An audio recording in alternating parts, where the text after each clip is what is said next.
Hi guys, I'm lecturing about the photoelectric effect. The photoelectric effect is when light causes the ejection of an electron from a metal.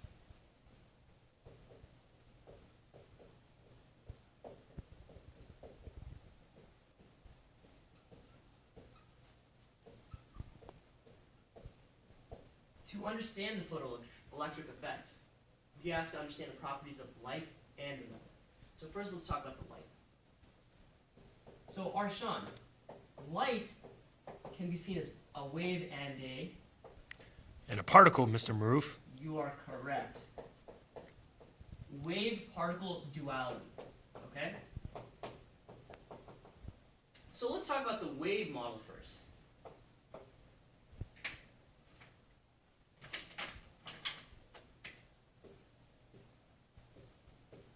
So when light is seen as a wave, the energy is proportional to the amplitude.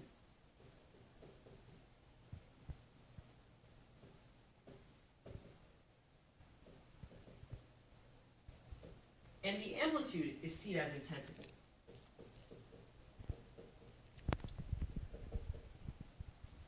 So we can actually say that intensity is seen as how bright the light is.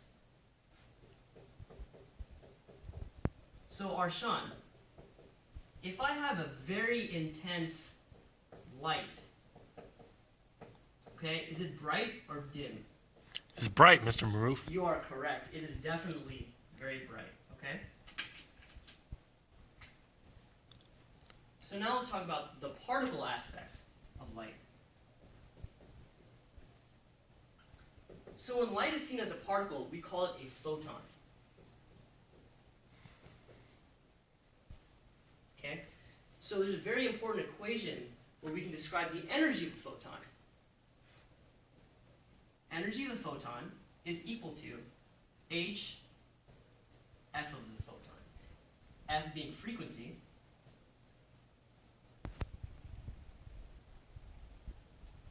h being Planck's constant.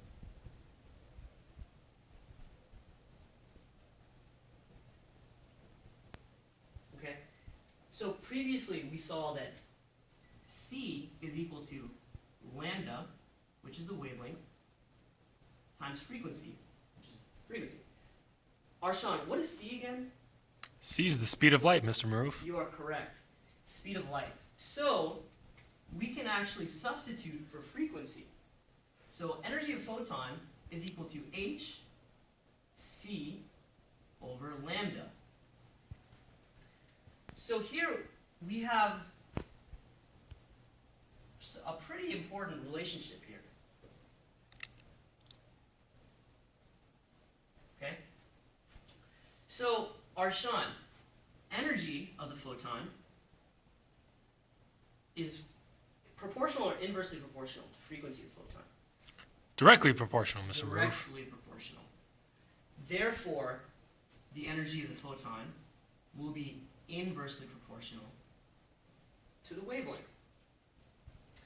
And because we see that frequency gives us color,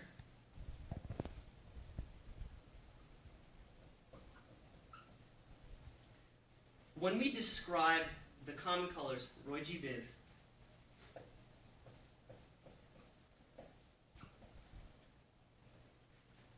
as I go from red to violet, I'm increasing in frequency.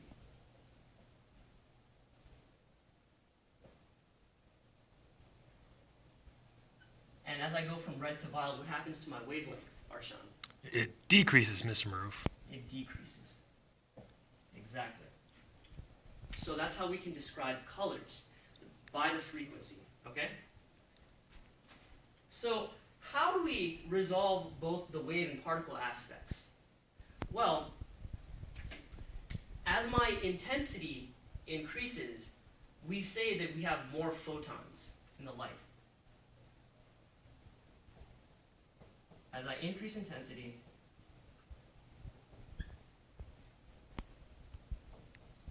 the number of photons increase.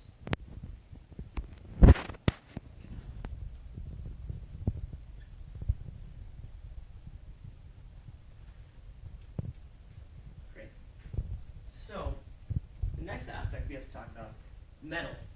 Okay, the metal. So what is a metal? Metal is atoms. What are atoms made of, Arshan? Protons, neutrons, and electrons. Exactly. And what are we trying to eject? Electrons, correct? Correct. Okay, so these electrons are actually bound to the atom by a specific binding energy. We're going to call that the work function.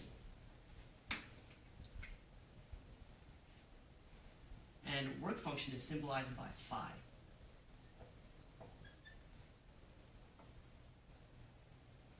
Phi of the metal.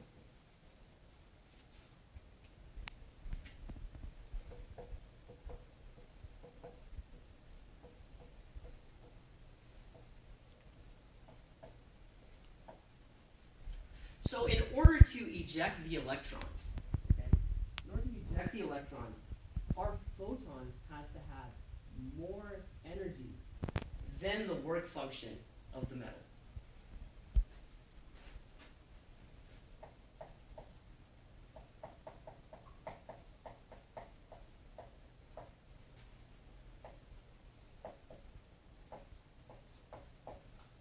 Okay, so this actually gives us a very important relationship. We can actually get the kinetic energy of the electron once it's been ejected. So that equation is kinetic energy of the electron is equal to the energy of the photon minus the work function of the metal.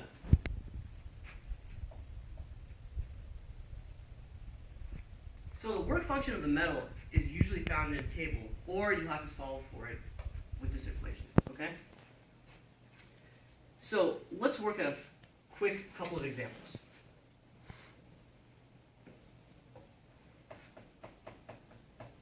Okay, we have a sheet of metal. And we have electrons in this metal. We shine some light, and we eject the electrons, right? So, given that we eject the electrons, if I have three sources of light, three types of light, I have red, green, and well, I don't have a violet marker, but let's just say I have violet. The first question is, kinetic energy of the electron will be greatest for the red light, green light, or violet light.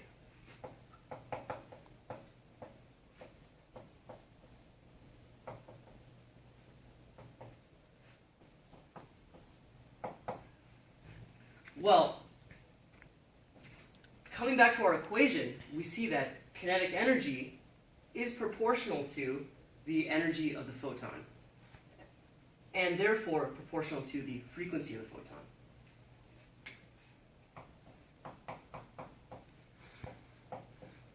As we increase the frequency of the photon, we have more energy. More energy means we will have more kinetic energy. Okay? So, Arshan, looking back to our Roy G. Biv, right? Which color has the greatest frequency? Violet. Violet, for sure. So kinetic energy will be greatest for violet. And what's going to have the lowest energy? Red or green? Red. For sure, red, exactly. Great.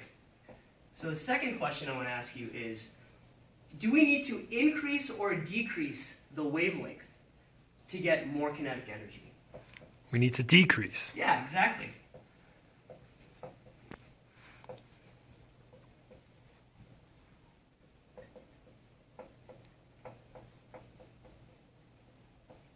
We have to decrease, right? Why do we have to decrease? Because, well, we know that kinetic energy is proportional to the frequency of the photon, right? Therefore, from our relationship, we know that kinetic energy is inversely proportional to our lambda p. Okay? So the last question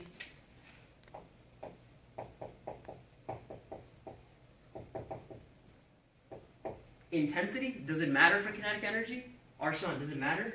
Kinetic energy of the electron is equal to energy of the photon minus the work function. Do we see intensity in the equation?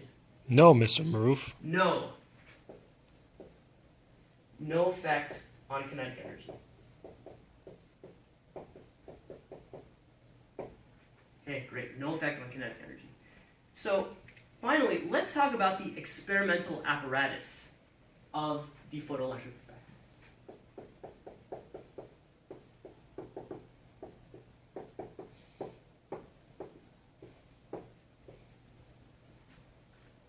So we have a circuit, and we have a battery connected to this circuit, and we have a metal and a detector. So we'll call this the metal and the detector. Okay, so when we have a battery connected, we always know that the long line is positive, short line is negative, right? So that will make the detector negative and the metal positive. Okay? When we shine light onto this metal, okay, our goal is to eject an electron. Okay? But Arshan, electrons want to go to a positive side or a negative side? Then we'll go to a positive side. Right. Excuse me. So they want to go to a positive side, right? But we see that the detector is negative. So the battery actually creates a voltage difference that the electron must overcome, that the photoelectron must overcome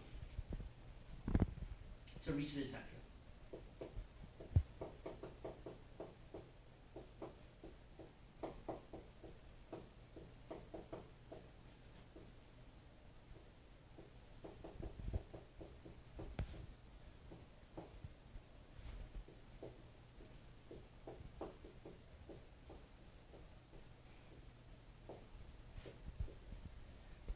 So if we keep increasing the voltage, eventually the electron will stop because the voltage difference is just too high.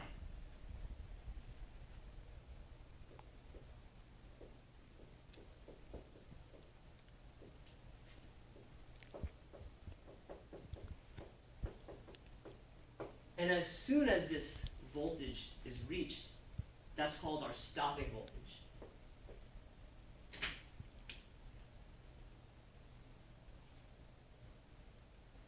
Okay?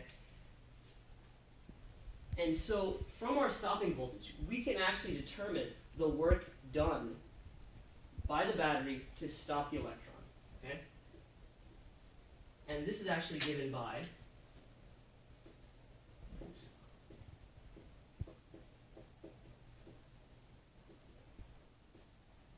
so this is our stopping voltage. And this is the charge of the elementary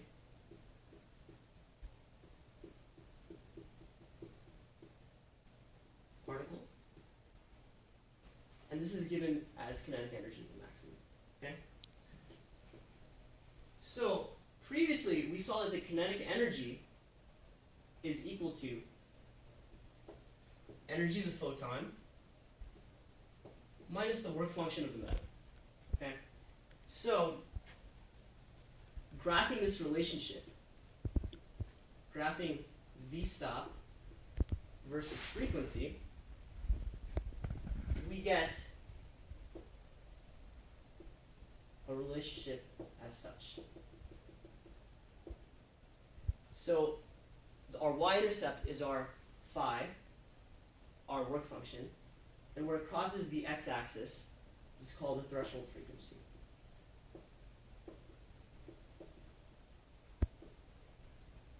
And threshold frequency is when the electron just starts to move.